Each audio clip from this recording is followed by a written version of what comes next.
আজি ভিডিওটো কিবা এটা ভাল লগা নাই ন কিয় ভাল লগা নাই মই কৈ আছো because of incorrect alignment off camera যদি আপুনি চাইছে যে ফ্ৰেমটো পাৰফেক্টলি এলাইন হোৱা নাই অলপ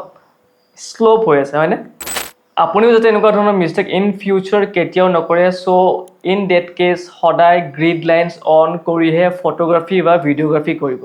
চ' নাও the question is what are grid lines So grid lines are basically combination of some vertical lines and some horizontal lines that are used to align our camera's position or that are used to align our camera's framing while doing photography or videography. So basically most of the time আমি mobile photography কৰো বা mobile camera use কৰো that's why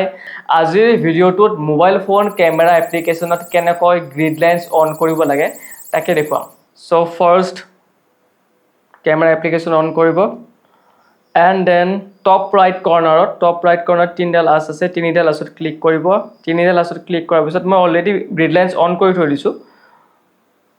so yellow যোনটো mark আছে এটো grid lines বুলি লিখা আছে এটো অপচনত ক্লিক কৰিব এটো অপচনত ক্লিক কৰাৰ পিছত দেখা পাইছে না এনেকে some combinations of horizontal and vertical lines তো কি হয় যদি আমি এনেকে চাও যদি বেকা হয় লাইনটো কম পাম যে কোনটো সাইডত বেছি বেকা হৈ আছে বা কোনটো সাইডত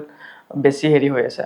alignment কোনটো সাইডত ৰং হৈ আছে ঠিক আছে the most important thing is always turn on grid lines for better compositions of a photo because আপোনাৰ কি হয় কিছুমান ফটো এনেকুৱা হয় আপোনাৰ only one time moment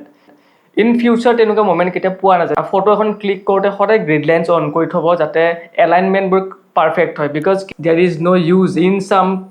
cases of photography কেতিয়াবা আপোনাৰ এনেকুৱা ধৰণৰ ফটো ক্লিক কৰা যায় যত আপোনাৰ ক্ৰপ কৰিলো এলাইনমেন্ট কৰিলো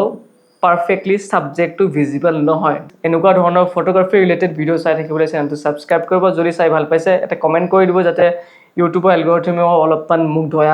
দয়া মমতা দেখাই চেনেলটো অলপমান ওপৰত পঠিয়াই দিয়ে নে কি কয়